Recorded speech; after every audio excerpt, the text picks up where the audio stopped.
లోకాస్వార్త 18వ అధ్యాయము 1వ వచనం. వారు విసుగక నిత్యము ప్రార్థన చేయుచుండవలెను అన్నట్టు ఆయన వారితో ఈ ఉపమానము చెప్పాడు. యేసుక్రీస్తు వారు మాట్లాడుతుంది యేసు ప్రభు వారు ఏమని మాట్లాడుతున్నారు అంటే, వారు విసుగక నిత్యము ప్రార్థన చేయుచుండవలెను అన్నట్టుకు ఆయన వారితో ఉపమానము చెప్పాను. 2వ వచనం, దేవునికి భయపడకయు మనుషులను లక్ష్య పెట్టకయు ముందు ఒక న్యాయాధిపతి ఒక పట్టణంలో ఉండేను. జాగ్రత్త వినాలి. ఇతను ఈ న్యాయాధిపతి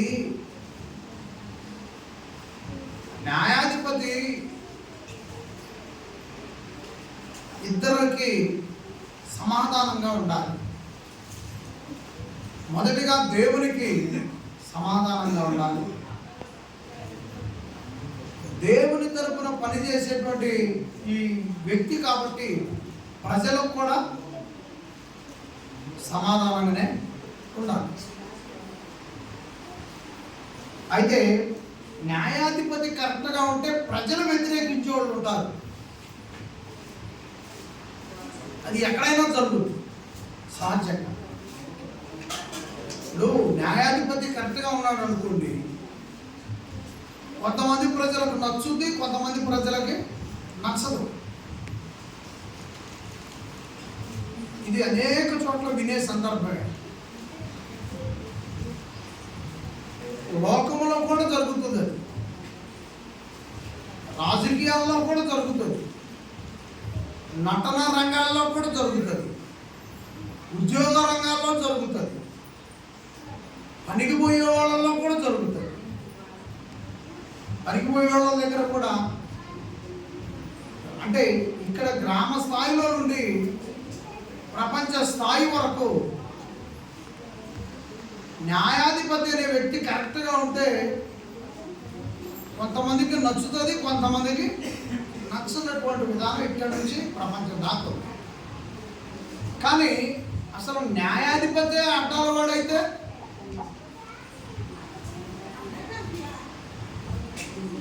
అందుకే ఇక్కడ అన్నాడు, ఈ న్యాయాధిపతి అనే వ్యక్తి దేవునికి భయపడలేదంట, మనుషులకి భయపడ్డాడు.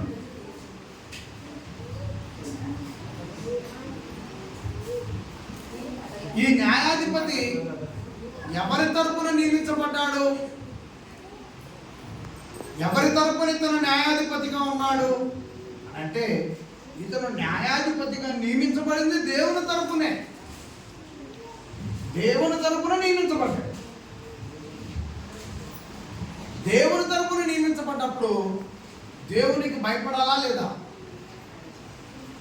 దేవుని తరపున నియమించబడ్డప్పుడు దేవుని వద్దకు వస్తున్న ప్రజలకు సమాధానంగా ఉండాలా లేదా? ఉండాలి. కానీ దేవుని పని కోసమై నియమించబడి న్యాయాధిపతిగా దేవుణ్ణే పక్కన పెట్టించాడు.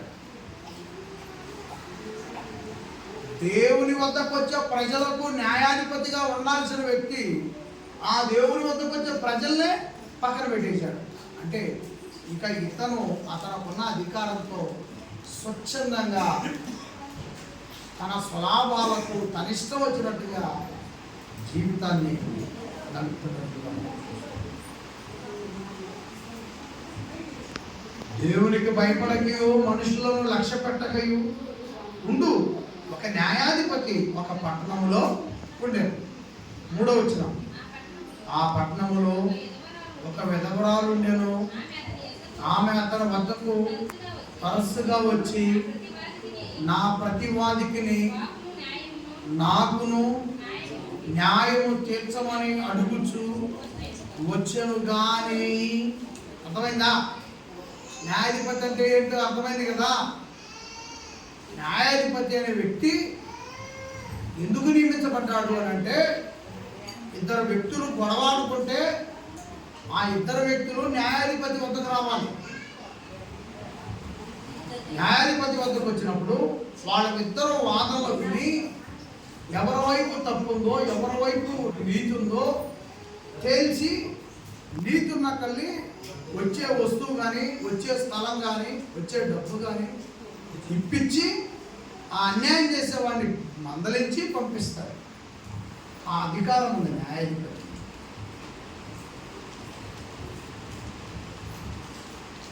అయితే ఒక పట్టణంలో పెదవరాలు ఉన్నట్లుగా యేసు ప్రభు భర్తను కోల్పోయింది. ఇప్పుడు భర్తను కోల్పోయిన ఆమెకు అంత ధైర్యం ఉంటుందా,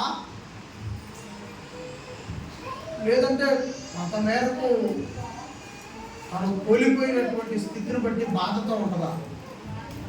ఎక్కడైనా బాధతోనే ఉంటుంది.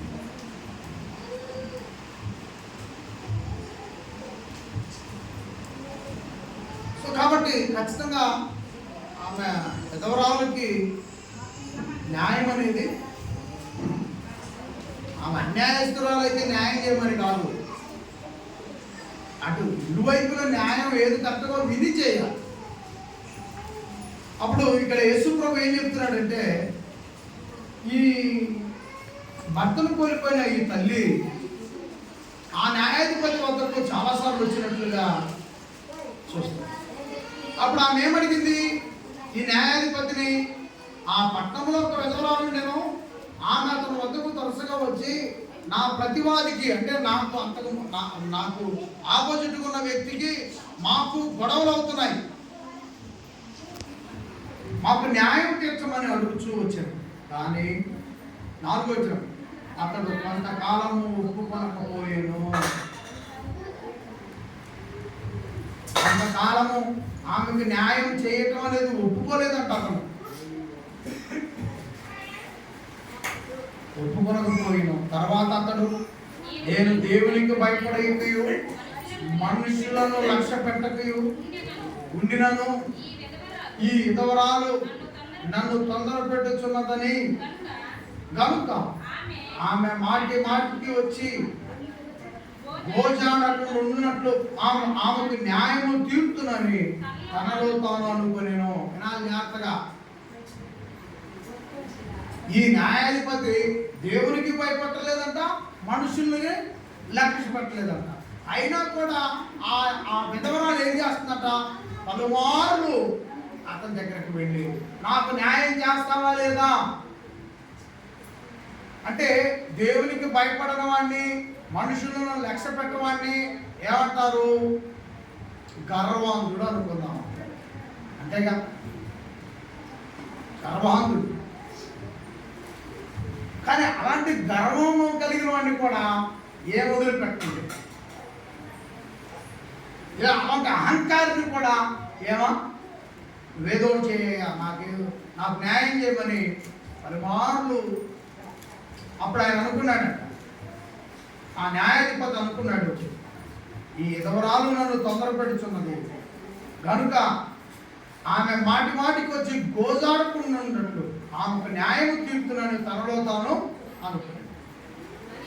మరియు ప్రభు ఇట్లను అన్యాయస్తుడైన ఆ న్యాయాధిపతి చెప్పిన మాట వినుడి, దేవుడు తాను ఏర్పరచుకొనిన వారు దివారాత్రులు తన్ను గూర్చి మొరపెట్టుకొనుచుండగా వారికి న్యాయము తీర్చడా. చూడండి, ఎక్కడ తీసుకెళ్ళాడు యేసుప్రభు ఎటు నుంచి ఎటు తీసుకెళ్తున్నాడు సబ్జెక్ట్ని, అంటే సందేశాన్ని. ఇప్పుడు చెప్పండి, న్యాయాధిపతి ఎలాంటి వాడు? ఒకవేళ గర్వాంధుడు అనుకుందాం, దేవుడికి భయపట్టాల, మనుషులకి భయపట్టాలి. కానీ ఈ విధవరాలు పదే ఆమె దగ్గరకు వెళ్ళి ఆమె అతన్ని పట్టు విడవక విసిగిస్తూ ఉంటే అసలు ఎటువంటి భయం లేనివాడు కూడా ఆలోచించాడంట, అసలు నేను క్రూరునని తెలుసుగా ఆమెకి, నేను మూర్ఖునని తెలుసుగా ఆమెకి, నేను ఎప్పటికీ న్యాయం చేయనని తెలుసుగా, దేవుడికి భయపట్టాలా, నేను మనుషులకి భయపట్టాలా, అయినా నన్ను పదే పదే అడుగుతున్నా అన్నాడు. సో కాబట్టి మరలాగాని వస్తే చూడండి, మరలాగాని వస్తే ఖచ్చితంగా ఆమెకి న్యాయం తెలుస్తుంది. ఆమెను ఎప్పుడు ఇస్తున్నాడో ఇక వాడి సంగతే చూస్తాడు. అంటే మూర్ఖుడి మనస్సు కూడా ఏమైపోయింది,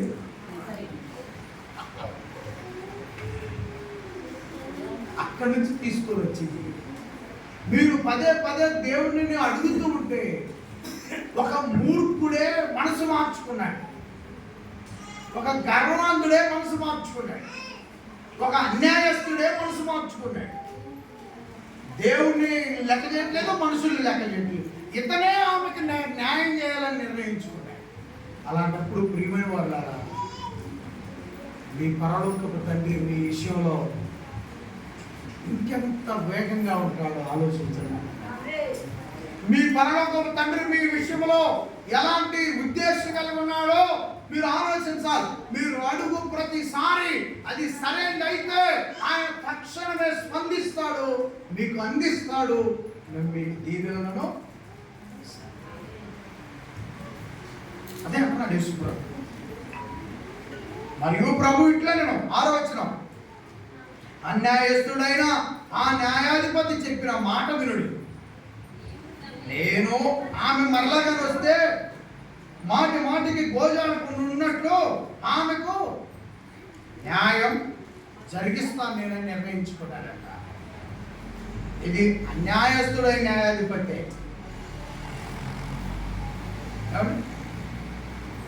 మీకు న్యాయాధిపతులు వేరు, యాజకులు వేరు. యాజకులేమో దేవాలయంలో సేవ చేసి వాక్యం బోధిస్తారు. న్యాయాధిపతి అనే వ్యక్తి ఏమో ప్రజలకు వచ్చే సమస్యలకు అటువైపు ఇటువైపు విని ఏది కరెక్టో ఏదైనా ఏమో చెప్తారు. అప్పుడు ఇద్దరు ఉండేవాడు, న్యాయాధిపతి ఉండేవాడు, దేవాలయంలో సేవ చేసేటువంటి సేవకుడు యాజకుడు ఉండేవాడు.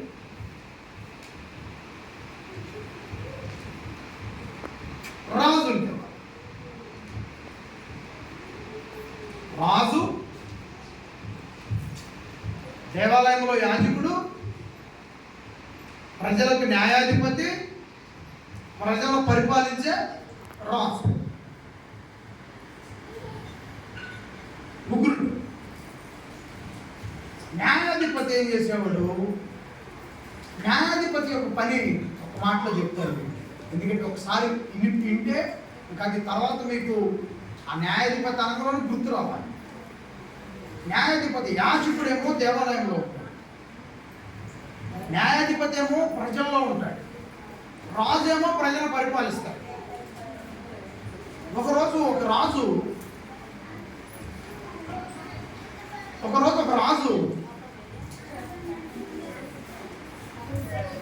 పొరపాటు చేశాడు.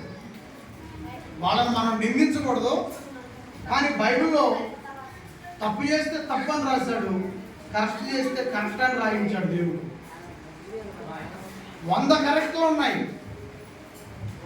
100 కరెక్ట్లు ఉన్నాయి ఒక వ్యక్తి జీవితంలో, కానీ ఒక తప్పు చేశాడు, అది కూడా బైబిల్లో ఆ వ్యక్తి తప్పు చేసేదని రాపించాడు దేవుడు.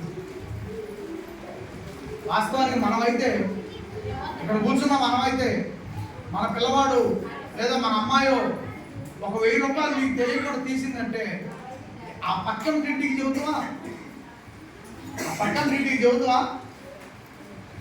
ఎందుకంటే యాడైపోయినా మళ్ళీ ఎవరి మీద పడుద్ది? ఆ పిల్ల మీద ఆ పిల్లవాడి మీద పడుద్దని వాడు తెలియక ఇంట్లోకి తీసినా మళ్ళీ ఇంట్లోకి లాక్కపోయి అవసరమైతే మందలించి చేయకూడదు, తప్పు. జాగ్రత్త వినాలి. అంతేగాని ఇక్కడికి వచ్చి చెట్టి బయట తీసుకొని మా అబ్బాయి మా ఇంటి 1000 రూపాయలు తీసాడు, మా అమ్మాయి మా ఇంటి 1000 రూపాయలు తీసి ఎవరో చెబుతారా? కానీ దేవుడు అలా కాదు. అదే దేవునికి మనకి ఉన్న తేడా. దేవుడు అలా కాదు. 100 కరెక్ట్లు చేశాడు ఆయన భక్తుడు. ఒక ఆయన 100 చేశాడు కరెక్ట్గా, 100 రాపించాడు, 101 తప్పు చేశాడు. చేశాడు. ఆ ఒకటి తప్పును కూడా రాశాడు. ఆ ఒక తప్పు ఏంటంటే రాజుగా ఉండి చాలా మంది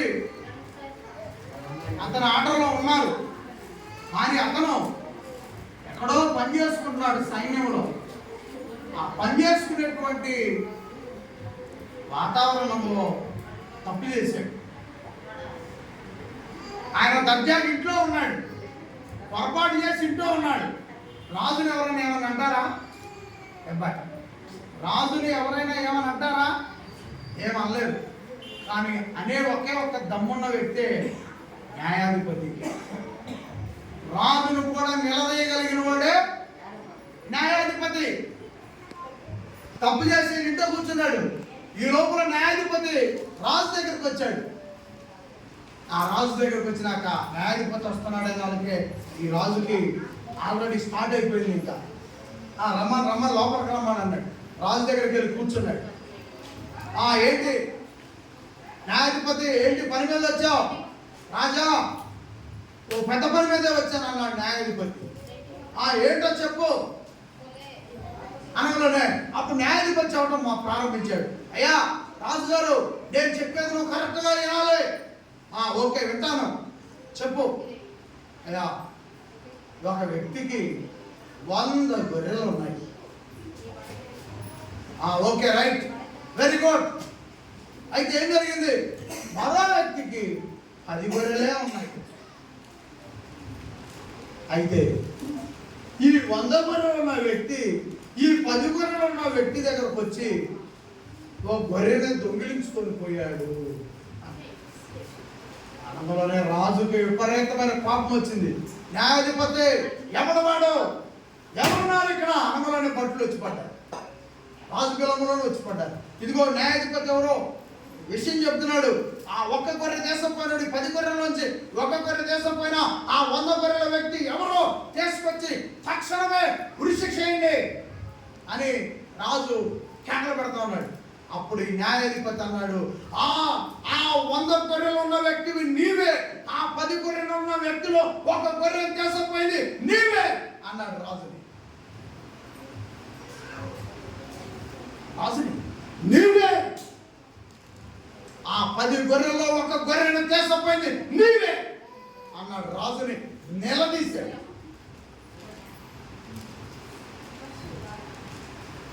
ఇది బహిరంగంగా చెప్పేది కాదు, నేను తర్వాత పిల్లలు లేనప్పుడు మీకు పెద్దవాళ్ళకి నేర్పిస్తా.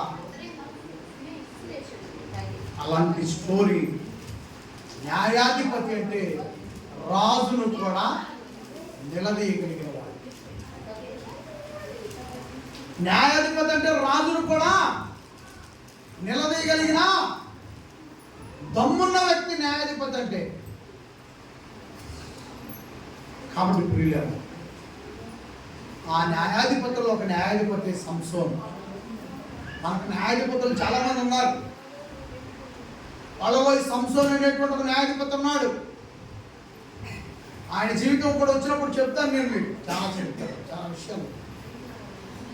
అని ప్రియులారా, అలాగనే యేసు ప్రభు చెప్పే న్యాయాధిపతి కూడా ఆ న్యాయాధిపతుల్లో ఒక అతనే.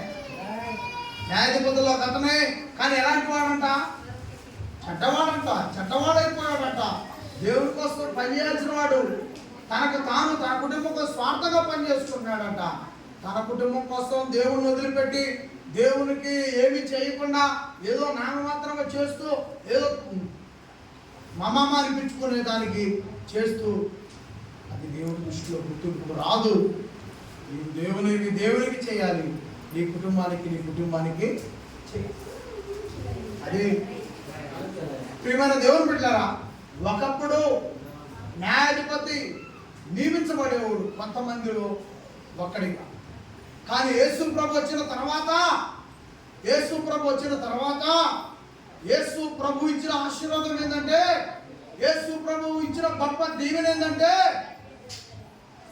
మత్తయి సువార్త 28:18 ప్రకారం 19 ప్రకారం మీరు సర్వ సృష్టికి వెళ్ళండి, అనేక మందికి సువార్తను చెప్పండి. యేసును నమ్మి బాప్తిస్మం పొంది ప్రభు శరీరము, ప్రభు రక్తములో పాల్గొనే సోదరి సోదరుడు ప్రతి ఒక్కరు, యేసు విశ్వాసులు, యేసును ప్రేమించే ప్రతి ఒక్కరు ఈ రోజు సువార్తను ప్రకటించే న్యాయాధిపతులు, న్యాయాధిపతి రాళ్ళు, సువార్తను ప్రకటించే ప్రతి ఒక్కళ్ళు. ఇక్కడ కూర్చొని నీకు కూడా ఉంది ఆశీర్వాదం. ఈరోజు నాది కాదు, నాకు తెలియదంటే తెలిసింది. ఈ దీవెన ఆశీర్వాదం ఇక్కడ కూర్చున్న మహిళలకు ఉంది. ఈ దీవెన ఆశీర్వాదం ఇక్కడ కూర్చున్న సోదరులకు ఉంది, సోదరీమణులకు ఉంది. ఈ ఆశీర్వాదం యేసు ప్రభు అందరికి ఇచ్చాడు, ఒకప్పుడు కొందరికే ఉంది. న్యాయాధిపతి యొక్క ఫలితం కొంతమందికి ఉంది ఒకప్పుడు. ఈరోజు యేసు ప్రభు అందరికీ సువార్తను ప్రకటించే గొప్ప ధన్యత అందరికీ. న్యాయం తీర్చండి, ప్రజలకు వెళ్ళి మీరు అన్యాయంలో ఉన్నారని చెప్పండి. మీరు చనిపోతే నరకానికి వెళతారు, మీరు పాపములో ఉన్నారు మీరు అని చెప్పండి. నీతి మార్గంలోనికి నడిపించండి, యేసు మార్గమును చూపించండి, యేసు మార్గములో నడిపించండి. వాళ్ళకు న్యాయం యేసు ప్రభు ద్వారా జరిగేటట్టు చూడండి. ఇది మంచిది ప్రియమైన వాళ్ళ. 6వ వచనం ఏమంటున్నాడు? మరియు ప్రభు ఇట్లను అన్యాయస్తులైన న్యాయాధిపతి చెప్పిన మాటలు దేవుడు తాను ఏర్పరచుకున్న వారి దివారాత్రులు తన గురించి మరపెట్టుకుంటుండగా వారికి న్యాయం తీర్చడా.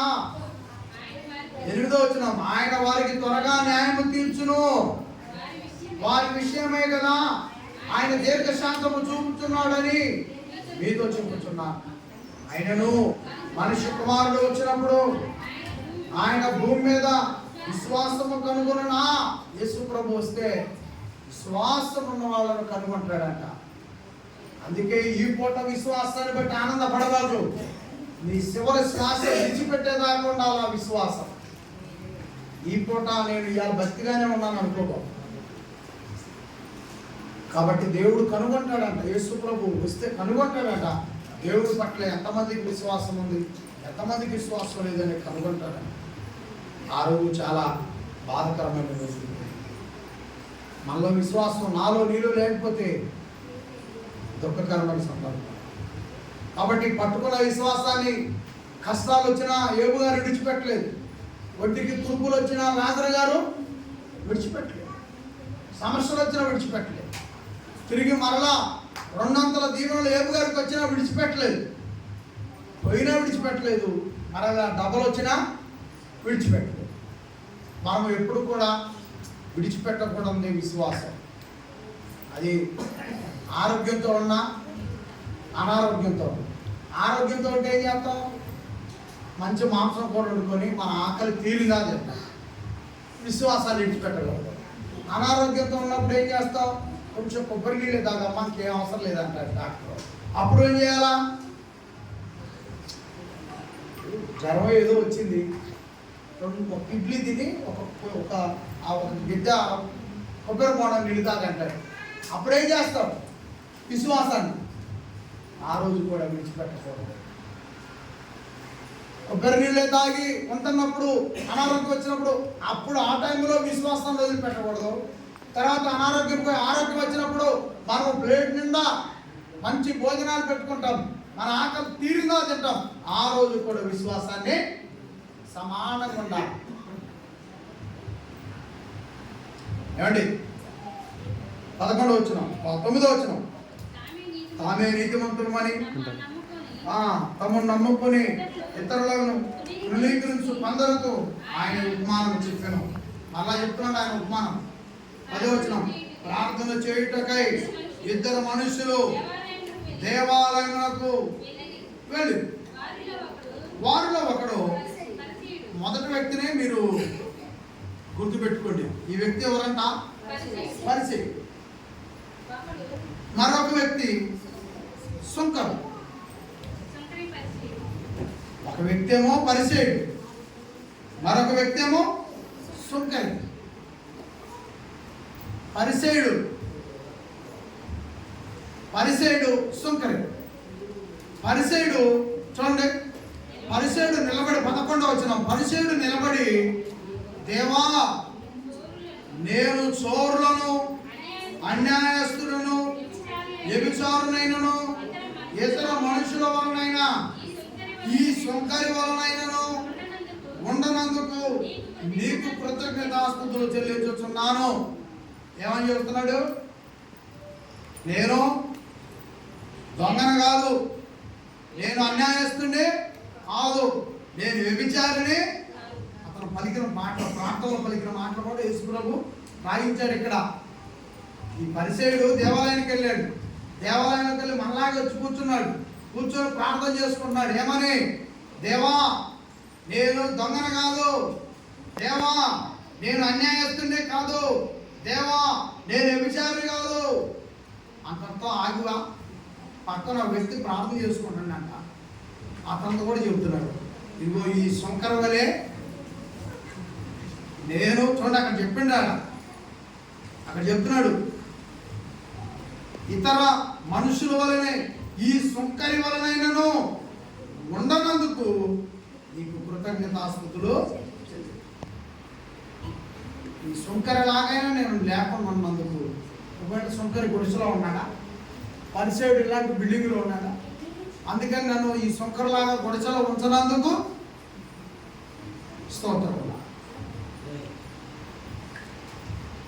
విషయం ఉంది ఇక్కడ, అదిరిపోత మామూలు జాగ్రత్త. మరలా ఏం చెబుతున్నాడు? 12వ వచనం, వారమునకు 2 మార్లు ఉపవాసము చేయుచు నా సంపద అంతటిలో 10వ భాగము చెల్లించుచున్నానని తనలో తాను ప్రార్థన. అక్కడ పైకి చేస్తున్నాడా? తనలో తాను చేసుకున్నాడా? నేను ప్రతిసారి చెబుతున్నా, మన హృదయము స్కానింగ్ చేయబడుద్ది, మన హృదయము డౌన్లోడ్ చేయబడుద్ది. హృదయములో ఉన్నది డౌన్లోడ్ చేయబడుద్ది. డౌన్లోడ్ అని తెలుసు కదా, యాప్సెట్ కింద కంప్యూటర్లో ఉంటాయి. ఏదైనా ఇప్పుడు మనకు యేసు ప్రభు పాటలే కావాలనుకో, ఆ యాప్సెట్ దగ్గరికి వెళ్ళి మాకు యేసు ప్రభు పాటలు వినాలి మేము ఎక్కించమంటే అతను కంప్యూటర్లో ఉన్నాయి, ఫోన్లోకి ఏం చేస్తాడు? డౌన్లోడ్ చేస్తాడు. అలాగే నీ హృదయంలో ఉన్నది దేవుని యొక్క సన్నిధికి డౌన్లోడ్ అయింది.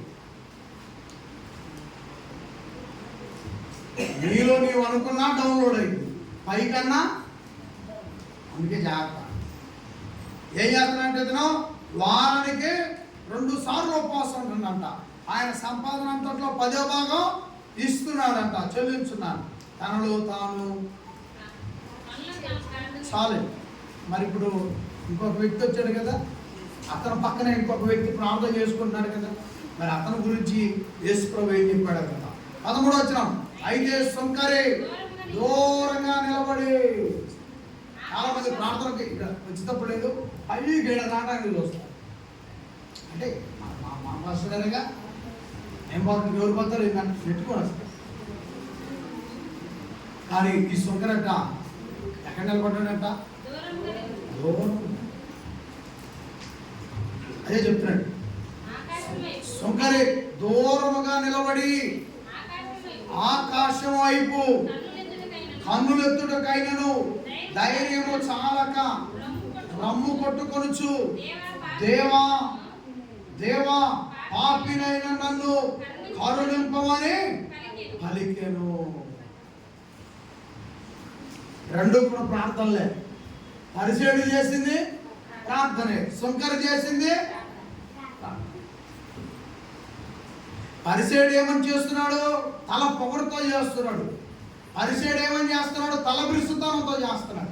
పరిసేయుడు ఏం చేస్తున్నాడు? గర్వం ఉంది, అహంకారం ఉంది. నేను ఇస్తేనే ఈ దేవాలయం నడిచేది అన్నట్టుగా తన పొగరంతా తీశాడు బయట. వారానికి నేను 2 వారాలు ఉపవాసం ఉంటున్నా, నేను ఏమన్నా దొంగన అనుకుంటున్నావా?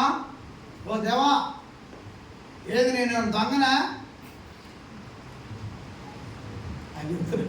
పరిచయం, దేవా నేను దొంగనా? ఈజీ అయిపోయింది అక్కడ. ఏది జనరల్ అయిపోయింది. 3 స్నేహితులు ఉన్నారు, మధ్యలో కావలేదు, 2 ఉన్నారు. ఏదో ఆమె గురించి లేని ఆమె గురించి అది చెప్పింది. ఏమో ఆమె చెప్పింది, ఏమొస్తుంది? నా గురించి చెప్పలేదు, ఏం చెప్పాను నా గురించి చెప్పలేదు. నేనేమన్నా నేను సీరియల్ బట్టి లేదన్నా, అదే అక్కడ అందే. అంటే ఇక దేవుడితో ఇట్టయిపు ఇలా కనెక్ట్ అయిపోయారు అనమాట. ఇక ఓ దేవా నేను దొంగనా, ఏది నేను దొంగనా అదే ఏదో పరిచయం ఏమంటున్నాడంట, నేను దొంగనా, నేను అన్నాయిస్తున్నా, నేను వ్యభిచారినా. అంటే జనరల్ అయిపోయింది ఇక ప్రార్థన ఈజీ అయిపోయింది. ఏది స్విచ్ ఎత్తే బోర్లో నీళ్ళు ఎత్తే గాబులో పెట్టినట్టు ఉందన్నమాట. ఇచ్చేయగలనే బోర్లో వచ్చి నీళ్ళు పైపు తీసుకుని ఏం చేస్తావు, గాబులు వేస్తావు. ఆడత్తనే కాబట్టి నిండుంది. అంటే నువ్వు దేవుడు, నేను మనిషిని పాపం చేస్తాను, నేను దొంగను కాదు, నేను అన్యాయస్తుని కాదు, నేను ఎగ్జాక్ట్ కాదు, ఏమనుకుంటున్నాను నేను. అంటే ఆ దీర్ఘకాలు ఉన్నాను అనుకుంటున్నా. నేను వారానికి 2 సార్లు ఉంటున్నా, మరి నేను 10 వంతు ఇస్తున్నా, నేను అయిపోతే నడుచుద్దాం ఈ కార్యక్రమాలు అన్నీ జనరల్ అయిపోయింది.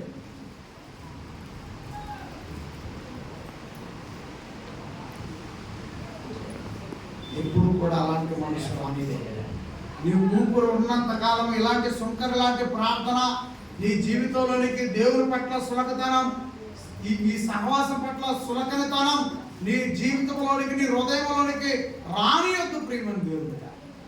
ఎందుకంటే తేలికైపోయిన ప్రతిసారి నిన్ను స్కానింగ్ చేసేస్తాడు.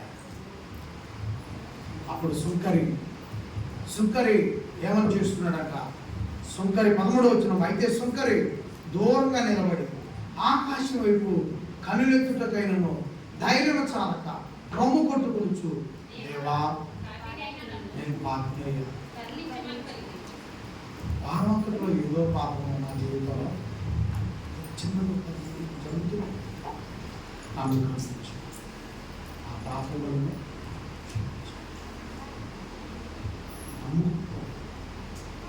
నేను నీతో నిన్ను పలకరించే అదృష్టం దక్కింది.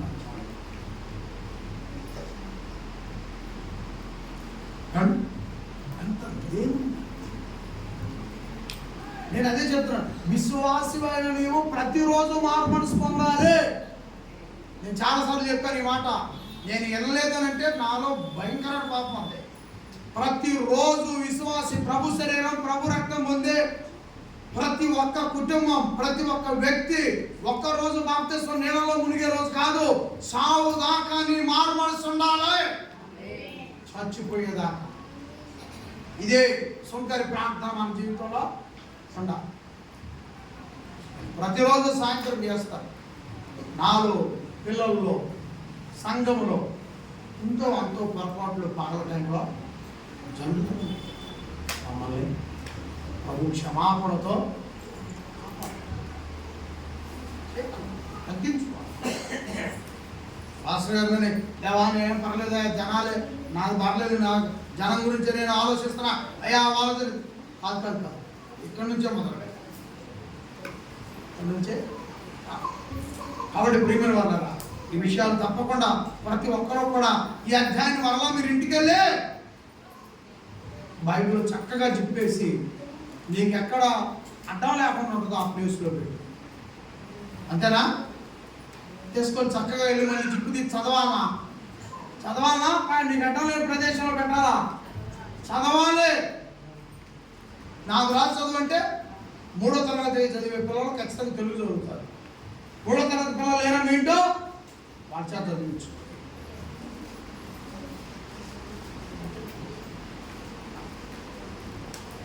పద్నాలుగో వచనం, యేసు ప్రభు ఏం చెప్తున్నాడు? అతని కంటే ఇతడు, అంటే అతనెవడు? అతనంటే ఎవరు?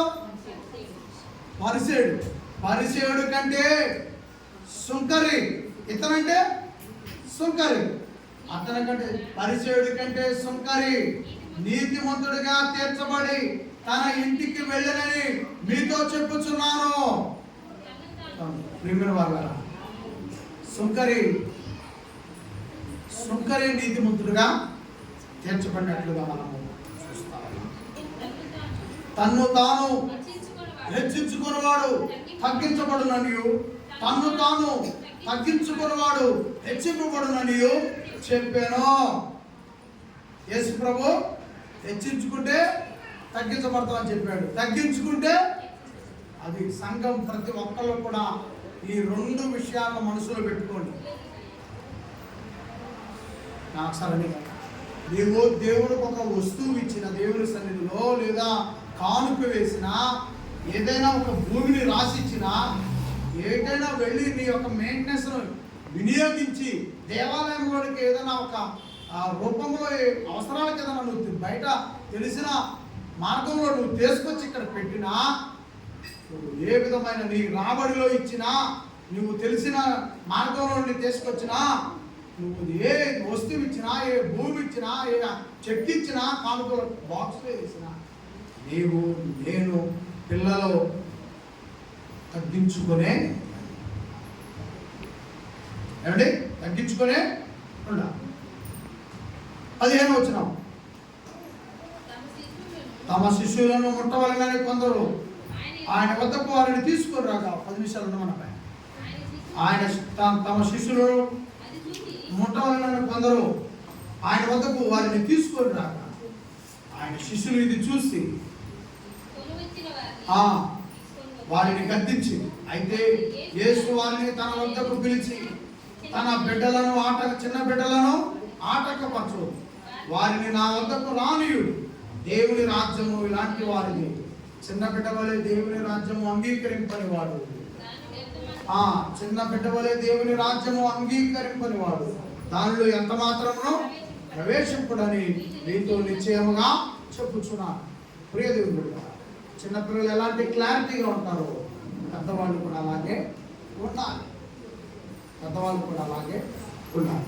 ఈ మాటల తర్వాత మీరు ఇంటికి చదువు దేవుని యొక్క కృపయందు అందరూ కూడా కొనసాగి దీవించబడుతున్నారు. లేచి నిలబడదాం. కానుకలు